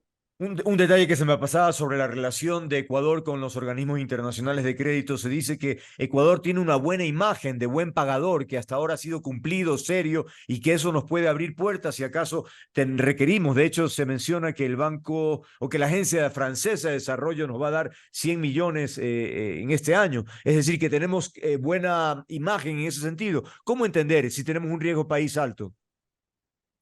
Porque tenemos unas reservas casi llegando a los $8,000 millones, que eso garantiza el pago de la deuda externa. Ok, Entonces, eso es lo que de alguna otra forma ven los multilaterales, no los tenedores de bonos, ni tampoco los futuros inversionistas, que en donde más se basa el tema del riesgo país, pero organizaciones que prestan dinero, como la usted acabó de mencionar, eso, por ejemplo, si hay una buena reserva, le van a prestar, pero insisto, ese financiamiento ya estaba pronosticado conseguirlo a inicio de año. Entonces, lo que es prácticamente los desembolsos que se han ofrecido y a mí lo que me preocuparía es el tema de cómo van a financiar, y eso le correspondería al próximo gobierno, el hueco de $12,000 millones que se van a necesitar para el financiamiento tanto del presupuesto, la amortización de la deuda y otros pasivos que va a requerir la economía en el 2024. finalmente, entonces, de cara a las elecciones presidenciales, ese candidato que gane debería tener una formación o debería tener clara la película sobre cómo enfrentar esta crisis, ¿no? Porque si llega recién a tratar de empaparse, ahí estamos hundidos totalmente. Sí, yo creo que se necesita una persona que más o menos conozca la situación fiscal, que tenga un equipo que pueda resolver. No de forma inmediata, pero aunque sea dejar las bases sentadas y también que no, la economía no se le caiga. Claro. Entonces, yo sí veo también mucha preocupación por parte de los candidatos porque están vendiendo humo. O sea, están ofreciendo muchas cosas cuando le tienen que decir la verdad a la ciudadanía, que el poco dinero que se va a requerir para inversión pública en lo que queda de este año y lo que va para el próximo año va a ser destinado en su mayoría para atender las emergencias del fenómeno del niño. Esa es la realidad hasta que se consiga el nuevo financiamiento. Entonces, yo creo que al ecuatoriano hay que decirle las cosas como son y esperemos que eso realmente los candidatos cambien en el desarrollo de la campaña, porque le estarían vendiendo una ilusión que a la larga no se va a poder concretar en los próximos 16 meses que le toca gobernar, ¿no? Bien, muchísimas gracias. Ha sido el economista Larry Yumibamba, presidente del directorio y fundador del Círculo de Economistas de Guayaquil, hablando sobre la crítica situación que enfrentamos como país y las expectativas de cara al próximo gobierno. Realmente la situación muy difícil para el país. Que tenga un buen día, Larry. Gracias, Andrés. Buenos días a la audiencia. Ya estamos haciendo el contacto con nuestra siguiente invitada. Decíamos, nos interesa abordar el tema de Galápagos en general. Hay tantos elementos por abordar, pero nos vamos a referir puntualmente a la coyuntura, ¿no? Es decir, los problemas que enfrenta las islas en general a propósito del desabastecimiento de productos y de insumos, en fin, todo para la vida cotidiana. Realmente es una situación desesperante, ¿no? Ya el gobierno, ¿qué dice? A ver, tenemos ya aquí en la línea a la licenciada Fanny Uribe, alcaldesa del Cantón Santa Cruz, justamente para analizar la problemática en general, ¿no? El gobierno ha hecho presencia, bueno, ya cuando la situación es casi calamitosa, ¿no? Pues finalmente estuvo allí, incluso creo que despertó cierto malestar en la población porque a pesar de que hizo algunos anuncios, la gente se sigue quejando por la política, por ejemplo, de los buques, ¿no? ¿Por qué no se pueden implementar algunos otros? Se habla de un monopolio en términos de quienes están detrás de el llevar todos los productos para abastecimiento de las islas. En fin, ya iremos hablando poco a poco, licenciada Fanny Uribe, gracias y bienvenida, buenos días. Cuéntenos cuál es su percepción a propósito de la visita del presidente y varios ministros, ¿no? Es decir, ¿despertó o tranquilizó más bien los ánimos de la población? Buenos días. Muy buenos días a toda la ciudadanía y a mi provincia de Galápagos. Bueno, sin duda alguna, la presencia del presidente de la República fue buena precisamente para que palpe las necesidades y vea los problemas que tenemos. De hecho, no solamente se reunió con los alcaldes, en este caso con nosotros, sino con la Junta Ciudadana, tanto de San Cristóbal como Santa Cruz.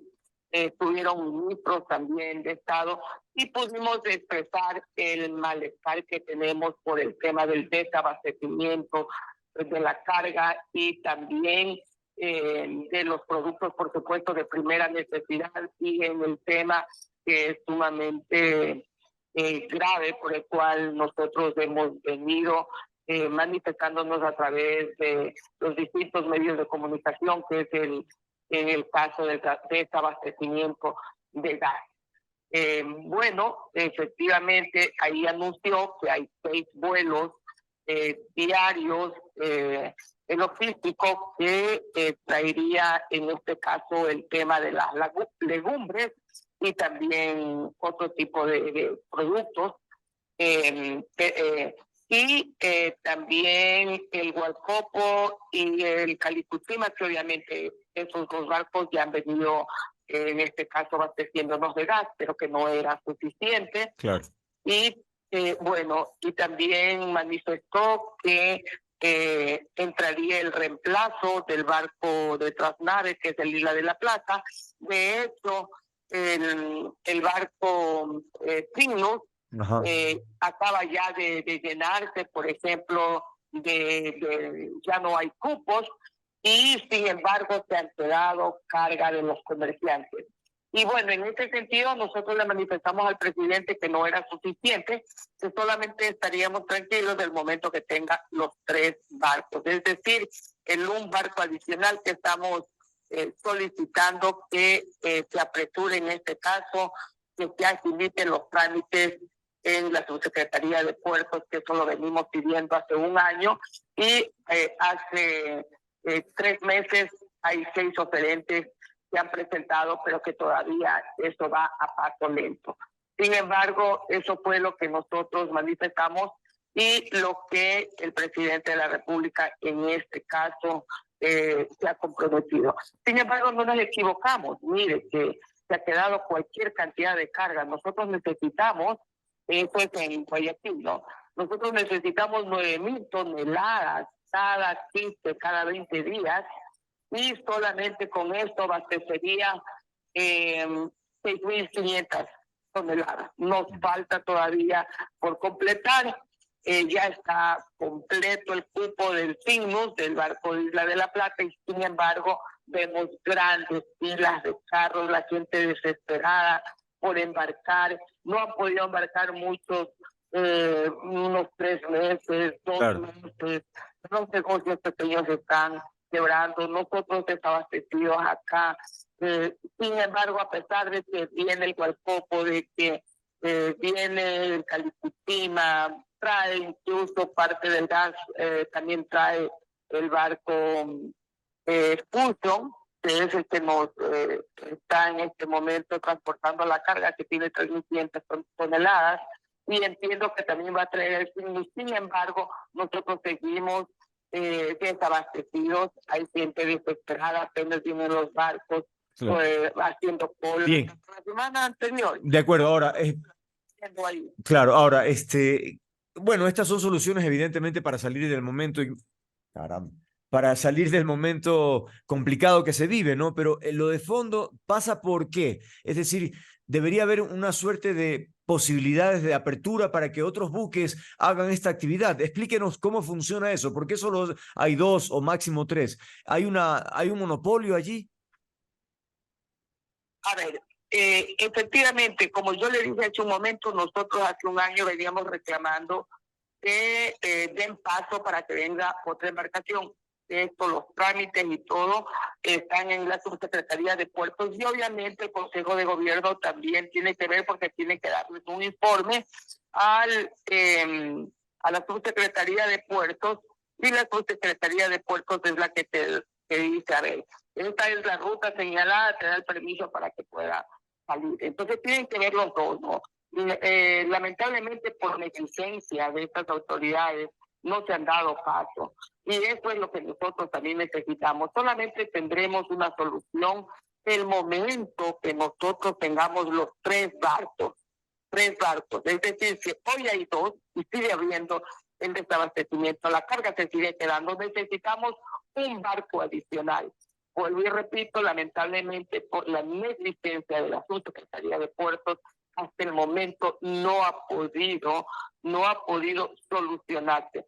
Obviamente hay cuestiones que le dicen al presidente, hay cosas que le dicen al presidente, sí, ya esto está solucionado, pero en realidad no está solucionado. Así lo hicimos ver, esperamos que en los próximos días nos dicen, no sabemos eso, nos dicen que en agosto estaría el barco adicional que pedimos, sin embargo, hasta ahora no nos dicen oficialmente qué fecha entraría el próximo barco. Mientras tanto, nosotros seguimos con el problema de desabastecimiento de los productos de primera necesidad, desabastecimiento de gas, porque no es suficiente, solamente para que tengan una idea.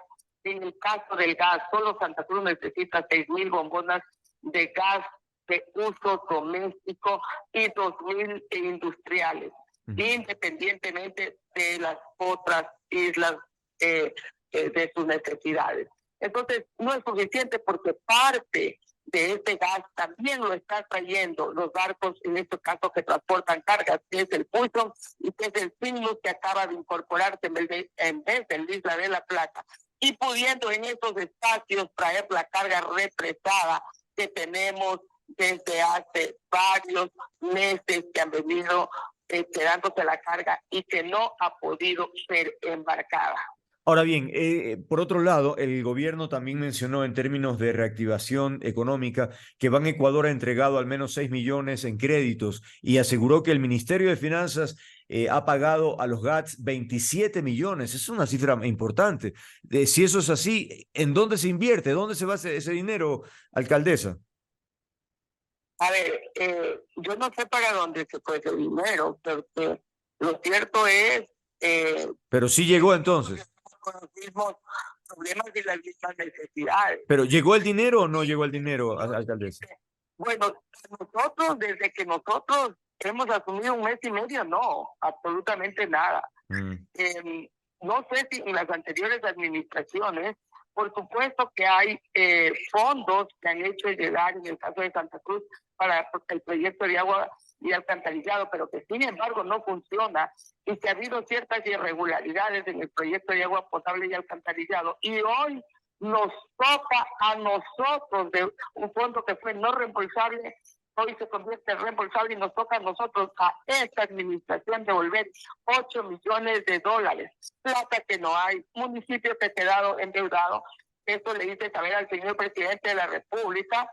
Él me manifestó que me invitaba al despacho en esta semana, y al presidente también del BEDE, para ver cómo solucionemos, porque también le hicimos saber que estamos a las puertas de un fenómeno del niño, que en realidad ya estamos, pero que en los próximos meses se prevé que sería fuerte. Aquí el fenómeno del niño 82-83 se llevó carreteras enteras, hubo inundaciones, y ni siquiera nosotros tenemos las maquinarias. Mire, listas, tenemos el 90% de las maquinarias dañadas, el problema del agua potable, del alcantarillado que no funciona.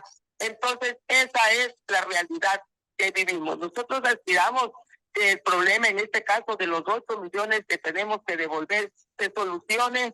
Me ha invitado esta semana a su despacho. Entiendo que las autoridades correspondientes estarán coordinando esa visita para nosotros poder hacerlo y tratar de solucionar este problema. En el tema también los San Cristóbal y Isabela de la misma forma tienen los mismos problemas. Sin embargo, anunció que uno de los, hay un donante que dio 20 millones de dólares, pero no hemos recibido absolutamente nada. Todavía no sabemos el mecanismo. Sí firmamos un acta compromiso en la que esto sería destinado para el agua potable y alcantarillado. Sin embargo, todavía no sabemos los mecanismos, pero sí hubo ese compromiso en este caso para cada uno de los cantones. También el gobierno mencionó que a propósito del tema del fenómeno del niño, ya se han desembolsado $1.200.000 a través del Banco de Desarrollo. ¿Eso lo puede confirmar usted o eso también no se sabe por dónde está ese valor? No, todavía nosotros no hemos recibido nada, ninguno de los 3 municipios. Que se haya asignado recursos para el Banco del Estado es otra cosa, pero de ahí para que nos llegue a nosotros no nos ha llegado nada. Y yo no soy, en este caso el municipio de Santa Cruz no es sujeto de crédito, precisamente porque tiene esa deuda de 8 millones y quieren que nosotros les reembolsemos y que les paguemos. Ahora no tenemos la plata. Imagínense, si llega un fenómeno del niño, imagínense cómo solucionamos nosotros los problemas, carreteras inundado, la población no tiene alcantarillado, se inunda, solamente con esas lluvias pequeñas se inunda la población. Imagínense cómo vamos a hacer. Por esta razón, el presidente me invitó a su despacho en esta semana. Nosotros esperamos que eso se dé, que eso se cumpla, y obviamente tratar de solucionar, porque estamos realmente... a lo mejor puede ser un mes, en 2 meses, que venga con fuerza el fenómeno del niño. Imagínense nosotros a 1000 kilómetros de distancia, ¿cómo solucionamos ese tema? Acá es sumamente grave y fuerte, porque ya tuvimos las experiencias del niño 82 y 83. Claro, porque además las islas es donde llega primero el fenómeno, es decir, cualquier consecuencia primero llega allá a las islas y luego al continente, de manera que... Si las carreteras se van, nosotros nos abastecemos desde el canal Izabata, que tiene que venir la carga a puertos. Si las carreteras se van, ¿cómo nos abastecemos nosotros? Solucionamos el problema. Entonces, eso sí es grave, ¿no? Por esa misma razón tratamos de solucionar estos temas. Ya le comunicamos al señor presidente de la República, a pesar que él dijo que son los municipios que tenemos que resolver el tema de agua potable y alcantarillado, pero sin embargo, igual nosotros, sin embargo, cabe por la situación que estamos pasando, porque nosotros somos municipios pequeños, que la renta es mínima. Nosotros no tenemos recursos, y mucho más típico de las administraciones anteriores que dejan endeudando sus municipios y que no tenemos recursos para solventar un fenómeno del niño, un super niño que se viene y mucho más aquí en Galápagos. Ahora, cuando usted entra, dio la información de cómo recibe el municipio, porque también esta historia de que, claro, el anterior te deja deudas, pero eso tiene que de alguna manera rendir cuentas, pues el anterior, de qué es lo que hizo, cómo lo hizo, si no es como que usted asume una carga que no ha sido responsabilidad suya. ¿Qué ha hecho al respecto? Y por supuesto, en estas semanas nosotros ya están preparando, ya casi se tiene listo cada uno de las direcciones. Lo hemos dicho aquí por lo que conocemos, pero ya lo daremos con números exactos y cómo queda la situación del municipio para que la población sepa, ¿no? De hecho, claro, ya lo sabe, pero es importante que ellos reciban ya con números cómo queda el municipio de Santa Cruz, porque como usted manifiesta, la gente tiene que saber cómo es recibido el municipio, cómo claro, queda. Realmente hay documentos, ha sido bien difícil, le comento, porque no hay documentos, hay documentos perdidos, nadie da razón cómo quedó, incluso en el tema financiero, no dejaron nada de documentos, aparentemente habrían documentos, hay muchos documentos perdidos, todo ese tipo de cosas. Nosotros también estamos ya oficiando lo que es la Contraloría y también en la Fiscalía, ¿no? Por el tema de que hay proyectos, por ejemplo, que han comenzado en el caso de un parque del Estel, pero ni siquiera tienen planos. Imagínense, con gente contratada, nos tocó paralizar hasta solicitar los planos o ver qué hacemos. Definitivamente no hemos recibido planos.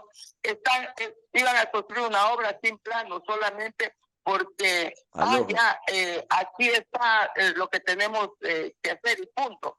Entonces, este es el tipo de irregularidades que nosotros no podemos permitir, porque luego viene Contraloría. Pues lo lógico es que si usted va a hacer una obra, tiene que tener los planos, tiene que tener listos los proyectos aprobados y en orden, y eso es lo que no hay. Ok. Bien, el tiempo ha concluido. Quiero agradecer a la licenciada Fanny Uribe, alcaldesa del Cantón Santa Cruz, hablando sobre estos problemas que enfrentan, bueno, concretamente Santa Cruz, pero en general también Galápagos, que no recibe lo que se esperaría y finalmente la calidad de vida de sus pobladores disminuye, ¿no? La actividad económica, restaurantes, la parte turística, vaya qué complicado es poder darle una asistencia adecuada y para que la gente se sienta a gusto, porque de lo contrario dice, mejor no regreso, porque esa fue una experiencia terrible, no teníamos comida adecuada, solamente se podía ir 3 veces a los restaurantes, en fin, eso es una cosa que efectivamente impacta de manera directa a la economía de la población, porque vive del turismo en su mayoría, ¿no? Así que, Fanny, estaremos pendientes siempre, así que cualquier cosa en contacto estaremos, ¿no? Que tenga buenos días por ahora. Muy buenos días. A usted, gracias. Así las cosas, realmente Galápagos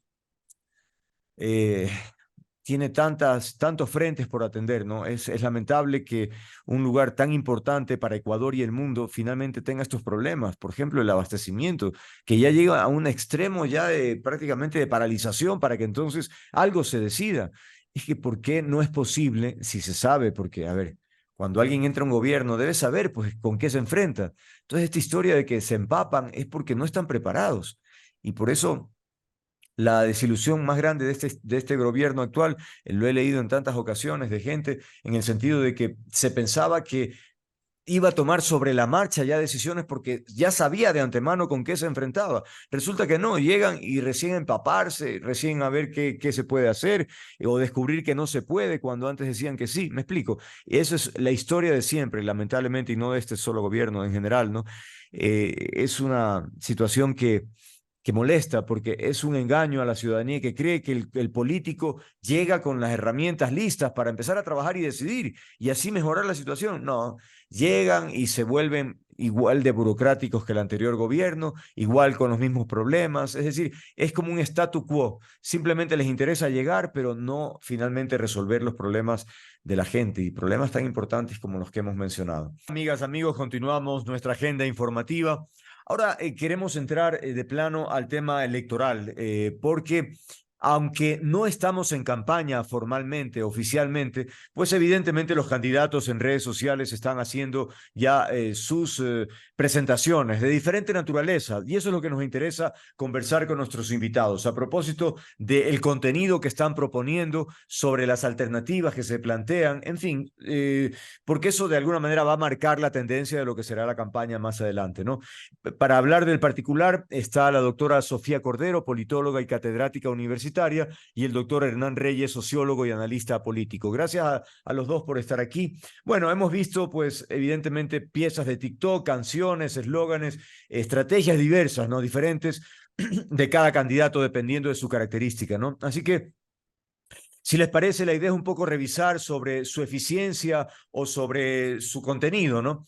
Así es que antes de eso, para ir uno por uno, me gustaría tal vez una reflexión general sobre lo que estamos viviendo en este momento. ¿Cuánto aporta estas campañas, insisto, entre comillas, ¿no? Porque no es campaña formal, pero cuánto aporta para conocer a los candidatos y finalmente hacernos una idea razonable de cómo llegar a las urnas? Empecemos con usted, porque ya dicen que las normas dicen que primero las mujeres, Sofía. Entonces, en términos generales, díganos cómo ve ese planteamiento general. Luego vamos uno por uno. Buenos días. Buenos días, gracias Andrés, buenos días Hernán. Sí, en general creo que la campaña en redes siempre está dirigida a un público menor. Quiero decir, no debemos creer que la gente que ve las redes es la que define o pone presidentes, pero nos deja una imagen clara. Primero del tipo de campaña, es decir, quiénes son los asesores, quién está, qué tienen detrás, ¿no? ¿Qué tienen detrás en mente? Y la personalidad del candidato. Entonces, por ejemplo, la Revolución Ciudadana, ¿no? Más allá de los borreguitos que creo que podemos analizar después aparte, es una campaña llena de imágenes épicas, si se puede decir así, poniendo a la candidata en unos paisajes maravillosos del pasado, ¿no? De ese país que perdimos, y una candidata algo lejana, como una heroína. Mientras que, por ejemplo, la campaña de Otto en redes, de Otto Sonnenholzner, es una campaña en la que él siempre está en medio de la gente. Es como que él crece, él se expande, él se potencia en medio de la gente, muy cercano, dando la mano, conversando de tú a tú. Por ejemplo, Jan Topic deja ver su capacidad también de palabra, ¿no? En un modelo más tipo TED, ¿no? Tipo de ir y decir cosas en teatros un poco pequeños. Y en general, creo que podemos ver las personalidades y un poco a qué le apuntan. Ok, esta primera lectura también, Hernán, me gustaría para luego entrar efectivamente, ya mencionado a tres candidatos que me interesa analizar de manera particular. Pero en general, ¿cómo ve el panorama, Hernán? Buenos días. Buenos días, Andrés. Un saludo para Sofía también.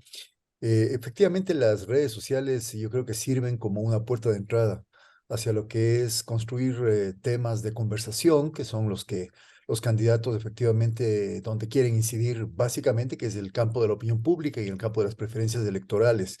Las redes sociales tienen dos ventajas en una campaña electoral. Uno, que no son espacios regulados por las leyes electorales. Creo que esto ya está claro. Los responsables, los funcionarios responsables de esta área en el Consejo Nacional Electoral ya lo han ratificado. No existen mecanismos para regular el uso de estas redes sociales e inclusive es muy difícil luego ver los gastos, las inversiones que han hecho los candidatos en este espacio.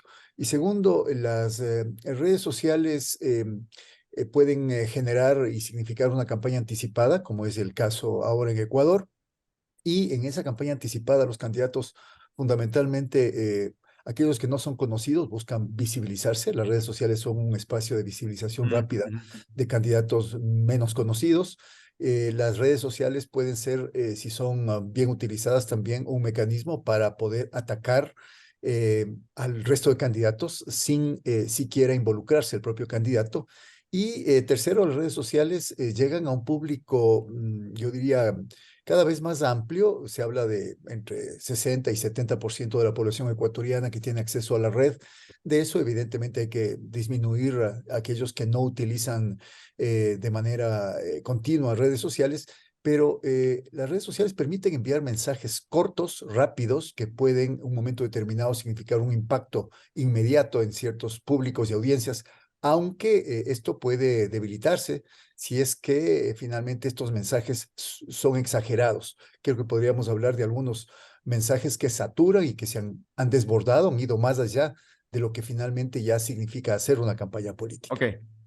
Bien, vamos entonces aterrizando con algunos elementos, ¿no? Decía nuestra invitada que tal vez mencionaba Luisa González, ¿no? En esa perspectiva lanzaron primero la imagen de una superheroína, ¿no? Y de inmediato Jessica Jaramillo reclamó que ella era la autora de esa idea y que por lo tanto era una suerte de copia. Pero bueno, a estas alturas es medio complicado ponerse en esos detalles, ¿no? Pero lanza primero esta imagen de la superheroína, que por cierto no tiene mucha exposición en medios de comunicación, básicamente salvo que sean de la línea política afín, porque de lo contrario no acepta entrevistas o no habla abiertamente.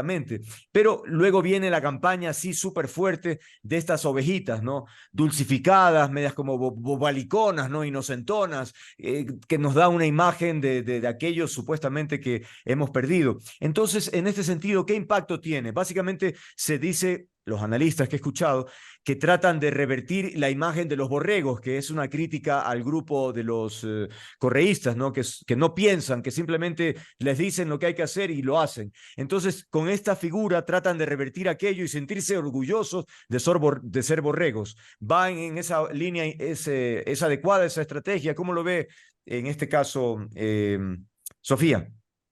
Sí, sin duda la estrategia fue esa, ¿no? Revertir el mensaje negativo de los borregos. Ahora, no sé, ya en términos cuantitativos, yo no sé qué tanto eso aumenta el caudal de votantes. Es decir, los correístas están muy felices y están orgullosos de su campaña de los borregos porque se sienten originales, porque se sienten innovadores, etcétera. Ahora, más allá de eso, el indeciso, ¿no? Porque el no correísta más bien se agarra de eso para criticar y para decir la humillación del borrego, de decir a los votantes borregos. Yo digo los indecisos y aquella gente que no tiene idea de por quién votar, aquella gente que sabemos que estamos en la fila para votar y te pregunta por quién hay que votar, ¿no? La conversación en el día de la elección de por quién hay que votar, quién es el bueno, quién es el malo. Quizá en esos sectores poquísimamente, poco politizados, muy indecisos, quizá los borreguitos llegan con una imagen de hacer conocer a la lista y a la candidata, ¿no? Pero más allá de eso, no sé qué tan masivo puede hacer eso, ¿no? Ahora hay el rumor de que hay una pelea interna, que no sé qué tan cierto es, una pelea interna por el tema de los borreguitos y que no van a seguir con la campaña. Quizá, Andrés, tú sabes más de aquello, yo no estoy... No, la verdad que no. Ahorita me entero que esa, no sé si internamente no ha trascendido de una manera formal, pero ¿cuánto aporta esta estrategia, Hernán, a su juicio? El tema de las ovejitas de diferente naturaleza y también para dar a conocer a Luisa González. ¿Qué se conoce de esta señora? La verdad es que muy poco, ¿no? Es decir, y lo que se conoce más bien no aporta mucho que digamos. Entonces, ¿cómo ve la estrategia de comunicación para posicionar esa figura? Bueno, yo creo que no se puede hablar en sí mismo de las ovejitas o de los borregos como una estrategia. Yo diría, es parte de una estrategia. Creo que todavía tenemos que estar atentos a lo que viene después. A mí me parece que una estrategia lo que tiene son fases. Y quizá esta fase lo que implica es poder abordar, no rehuir, sino abordar el tema de la polarización que hay en el Ecuador. De hecho, este es uno de los factores importantes, la polarización correísmo-anticorreísmo ha marcado no solamente esta, sino algunas elecciones anteriores también. Y a mí me parece que lo que Vinicio Alvarado ha hecho, que es quien aparece como el creador de esta pequeña campaña con estos animalitos. Lo que ha hecho él es poner a la gente a hablar de una campaña novedosa, porque de hecho es novedosa, nadie se esperaba, nadie hubiera creído que en un momento determinado una imagen o una figura estigmatizada como es la de borregos o la de ovejas hubiera podido ser revertida, como decía Sofía. Poner a hablar de revolución ciudadana, es decir, poner a la revolución ciudadana en boca de todos. Digamos, y ese es el otro tema, no sé si en boca de todos, fundamentalmente creo que es tratar de reunificar de manera light, de manera suave, de manera amigable a una cierta identidad de la Revolución Ciudadana. Acordémonos que este partido ha sido objeto de una serie de vericuetos, de cambios, cuando finalmente ya dejó de ser inclusive Alianza País le quitaron, le quitaron el nombre, la etiqueta, se volvió Revolución Ciudadana, pero de alguna manera siempre estuvo cohesionando, digamos, esta identidad. Es un tema dirigido internamente, quizá a los militantes primero. Y la otra cosa que hay que considerar, creo que cada vez se va debilitando esta idea de este clivaje correísmo-anticorreísmo. Las últimas cifras que escuché hablaban de un veintitanto% de gente que se declara abiertamente correísta. Para ellos esta campaña es, yo diría, ideal. Hay cerca de un 15% de gente que se declara anticorreísta radical. Ellos van a rechazar cualquier cosa que haga la Revolución Ciudadana, pero hay un porcentaje interesante de personas que no se declaran ni correístas ni anticorreístas. Y quizá hacia ellos también está dirigido estas imágenes en términos de generar una cierta simpatía, en términos de desendurecer, llamémosle así, esta imagen tan cataclística de los correístas como ladrones, como corruptos, como todos finalmente queriendo hacerle el mal al país. Yo creo que es parte de algo que ya se va a venir luego. Yo particularmente creo que tiene que ver con el hecho de que Luisa González sea la única mujer entre los candidatos. Yo creo que ese es un tema que se puede explotar muchísimo en términos de marketing electoral.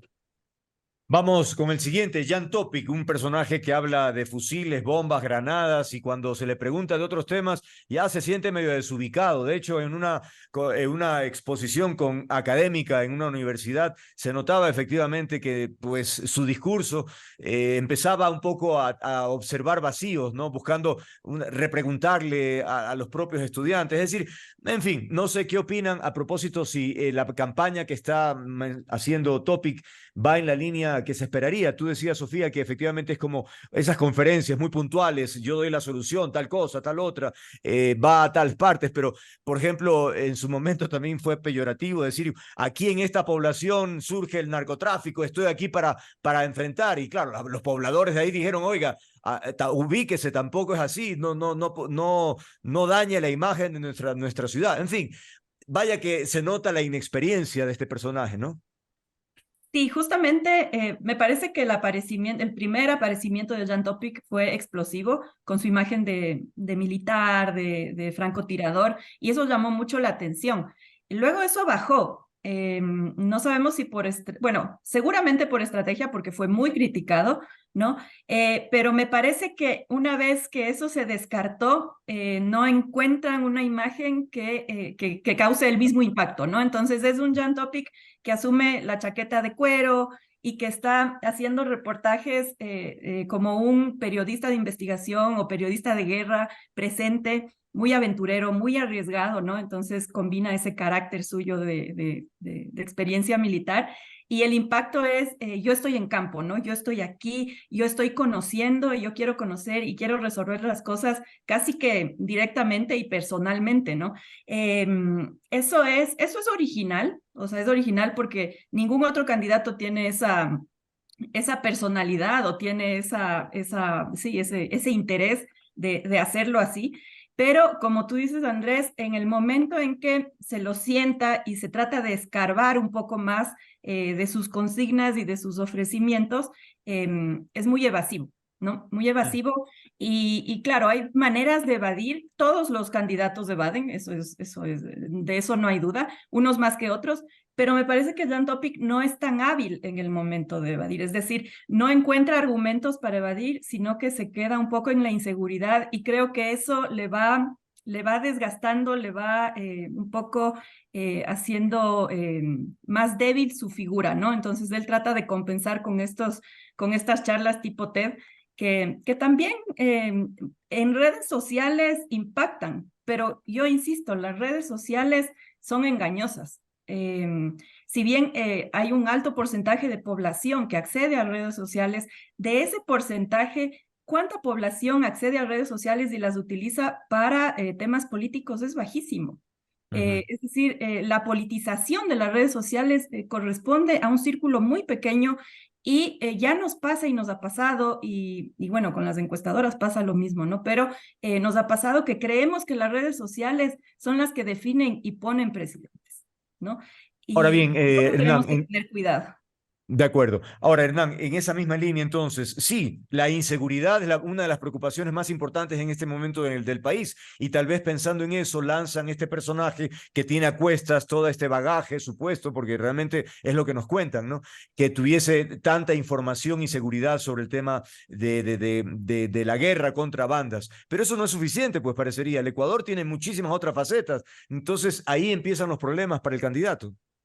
Así es. A mí me parece que en una sociedad como la ecuatoriana, donde hay altísimos niveles de desafección política, donde la gente, hay buen porcentaje de la población ecuatoriana que está bastante cansada, hastiada de los políticos, peor aún después de todo el cataclismo que ha sido el gobierno de Guillermo Lasso en estos últimos años. A mí me da la impresión de que Jan Topic aparecía como tener una ventaja comparativa, como teniendo una ventaja comparativa que era la de ser un outsider. Él mismo en sus primeros mensajes lanza la idea de que él no es político, de que él es un economista que estudió en Estados Unidos, que sabe mucho de relaciones internacionales, de seguridad internacional, quiero decir, y que finalmente no es alguien que está yendo a solucionar los problemas desde el escritorio, sino desde la trinchera. Ese es el mensaje que lanza Topic, que parecía ser, yo diría en un inicio, un mensaje interesante. El problema es cuando un candidato o su equipo de consultores se liga alrededor de un tema único, es decir, se vuelve monotemática la campaña. A mí me parece que el problema de Topic es ese. Él cree que, si bien es cierto, el tema de seguridad ciudadana es un tema que interesa a muchos, a muchas, quizá el problema más citado en las encuestas de identificación de problemas sociales, no es menos cierto que eso no alcanza para un candidato. Aquí yo creo que hay esta idea del mito de Bukele. Yo creo que, y por eso mismo me llama la atención que ya no se mencione mucho a Bukele ahora en estas campañas, porque en realidad no se trata solo de un salvador, un superhéroe de Marvel que venga poco más a eliminar de raíz con sus superpoderes los niveles de violencia y de inseguridad. Se trata de alguien que pueda también solucionar otros problemas que van ligados también en la mentalidad de la gente, el problema de la paralización económica del país, de la falta de empleo y de otros tipos de problemas que la gente vive en carne propia. Por lo tanto, yo creo que se ha ido desmoronando un poco esta campaña de Topic, además de que es uno de los candidatos más atacados, por ejemplo, en redes sociales. Y a mí me parece que cuando ya haya la campaña propiamente dicha, a partir del 8 de agosto, yo creo que Topic también va a ser muy atacado por el hecho de que efectivamente ha cometido varios errores. Ir a una universidad a presentarse ante estudiantes sin la debida preparación, porque a mí me parece que él no tiene preparación política. Así es. Yo creo que es un desastre. A mí me parece que es una muy mala idea, puesto que se pone bajo escrutinio, bajo interpelación de jóvenes universitarios que en un momento determinado, además, no es que van a guardar ciertos límites, sino que en un momento determinado pueden atacar a la yugular del candidato sin ningún problema. Y eso es lo que le pasó a Topic. Creo que lo meditará para un futuro, pero me parece que es un candidato que, como digo, se ha ido desinflando en su estrategia electoral.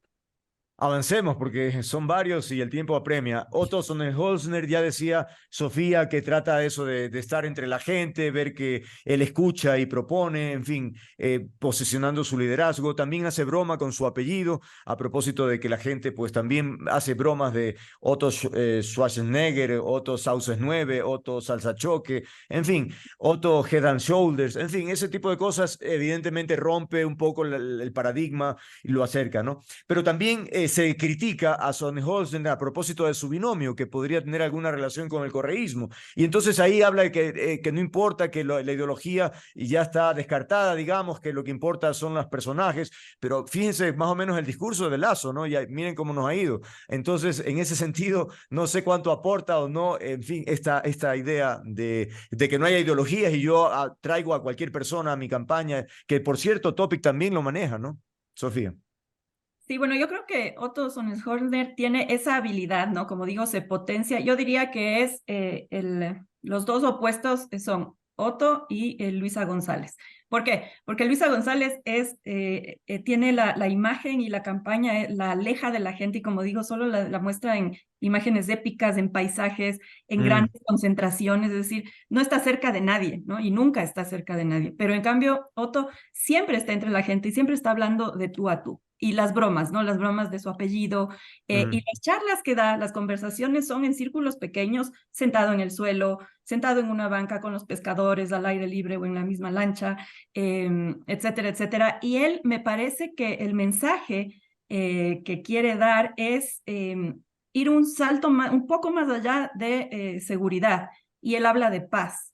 Entonces él habla de paz de manera más articulando, ¿no? Todo lo que quiere decir paz. ¿Qué quiere decir? Quiere decir seguridad económica, seguridad de salud, de educación, y la paz es llevar, en términos de campaña y de lo que se busca, o el impacto mental o mediático, es un paso más allá. Sí, seguridad, pero más allá, paz, ¿no? Entonces, creo que en eso supera a Topic, y creo que en eso, comparando, ¿no? Porque comparar es bueno. Por ejemplo, Yacu Pérez también quiere ir más allá y habla de una articulación y de un acuerdo nacional por la seguridad. Pero eso no deja de ser un poco, me parece que cae un poco o se queda en lo teórico. Creo que es un poco ambiguo. En cambio, creo que Otto da un mensaje más claro, en ese sentido quizá más populista o más hábil para llegar a la gente, ¿no? Y sí, el tema de su capacidad de hablar con los jóvenes, por ejemplo. Supera a Jan Topic en términos de que Jan Topic no podrá repetir esa experiencia, no puede sentarse, ¿no? No puede sentarse a conversar, no puede exponerse de esa manera, tendrá que buscar otras formas como el modelo TED, ¿no? En cambio, Otto Sonnenhosner la va explotando cada vez más y visita cada vez más universidades y le va muy bien, etcétera, ¿no? Se lo ve más cómodo, sin duda, en esos espacios a Sonnenholzner. Hernán, ¿cómo ves esa campaña hasta ahora de este candidato? Sigamos con las comparaciones. Entonces, sí, me parece interesante el esquema que propone Sofía. Yo no contrastaría a Sonnenholzner con Luisa González. Yo lo contrastaría con dos candidatos que en cambio son el polo opuesto en cuanto al tema que están hablando y abocando. El uno es evidentemente Jan Topic. Jan Topic es el candidato más agresivo en cuanto a sus mensajes, digamos, Claro. y luego le sigue Fernando Villavicencio. Me parece que los dos candidatos están abocando el problema de eliminar la violencia desde la raíz, es decir, acabarla, destruirla, eliminarla con la fuerza, con la misma fuerza que tiene la violencia, eliminarla. En el otro lado está Sonnenholzner, que es un candidato que más bien trata de mostrar una imagen ligada con la bonhomía. Es un buen tipo, digamos, es la expresión coloquial, un buen hombre, un buen tipo, un buen muchacho. Digamos, para cierto sector social de nuestra sociedad sería el chico ideal, bueno, con valores, simpático, etcétera, etcétera. Creo que entre algunos jóvenes puede pegar. Pero a mí me parece que le falta fuerza a Sonnenholzner. No hace falta ahora simplemente estar cercano a la gente, mostrarse cercano a la gente.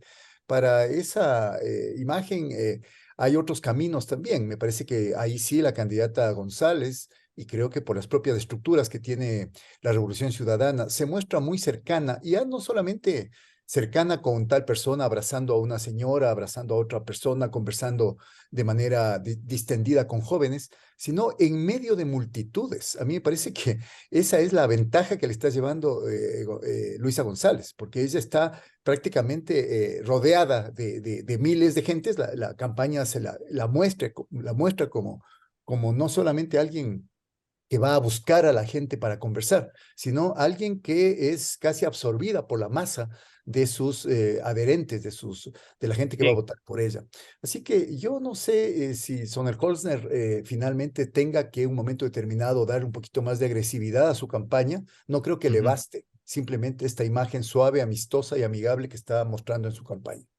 Caramba, me queda minuto y medio y tenemos ya, o sea que no vamos a alcanzar nunca. Tal vez una opinión por este último personaje que me parece que gravita, que es Fernando Villavicencio. Empezó siendo Don Villa con un sombrero de sheriff, ¿no? Y luego se transformó en Iron Man, porque ya era, no sé si la superproducción, porque realmente con inteligencia artificial es una cosa de otro nivel. Pero también otro elemento de las imágenes que se han salido en redes, las visitas que ha hecho Villavicencio en diferentes lugares, al menos en imagen parecen muy populosas, es decir, se nota bastante gente, ¿no? Claro que se puede ahora trucar cualquier imagen, pero parecería que efectivamente también tiene arrastre, no sé. ¿Cómo ven esto? Por favor, en 50 segundos cada uno, no me queda más. Por favor, Sofía. Sí, bueno, como dices, Andrés, la campaña de Villavicencio en redes es impactante en términos de la producción que tiene, ¿no? Ayer estaba viendo, bueno, la de Iron Man, pero además hay una nueva en donde él cuenta su infancia y está animada, ¿no? Y salen las imágenes en animación y es preciosa, digamos, es hermosa, ¿no? Ahora creo que él está tratando de ir más allá de ese personaje del asambleísta, del que denuncia, del que siempre tiene información, del agente de la CIA, ¿no? De ese personaje que genera alguna suspicacia, ¿no? Si es que tanto sabe, entonces, ¿por qué? ¿Por qué sabe tanto, no? Porque hay suspicacia respecto a ese candidato. También, por otro lado, hay una especie de agradecimiento o de heroicidad de todo lo que ha hecho, porque, bueno, vamos, se ha jugado, ¿no? Ha sido de los únicos, poquísimos asambleístas y políticos que se han jugado de alguna manera enfrentando al correísmo. Y bueno, es una campaña que está, yo creo, tratando de ampliar esa imagen y de humanizarlo, ¿no? Igual, al igual que su candidata a vicepresidenta, trata de ampliar su espectro.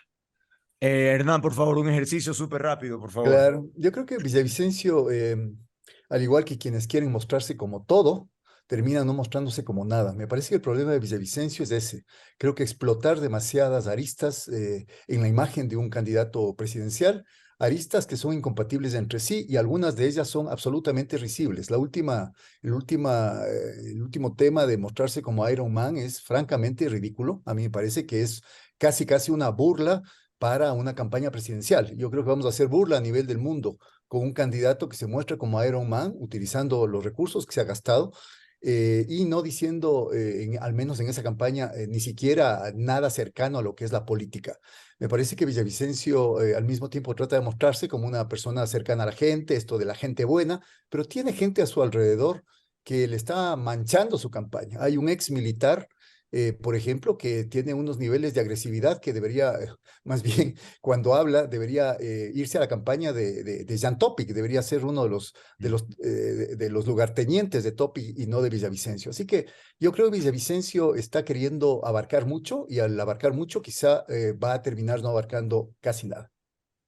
Muchas gracias a ustedes por haber participado. Evidentemente nos quedará una segunda parte, no sé si con ustedes mismos, porque ya es medio complicado comprometerlos, pero estaremos evidentemente dándole seguimiento para poder analizar a los otros candidatos que quedan pendientes. Por ahora, agradecerle a Sofía Cordero y a Hernán Reyes por haber estado aquí. Que tengan un buen día. Gracias. Gracias, buen día. Igualmente, buen día.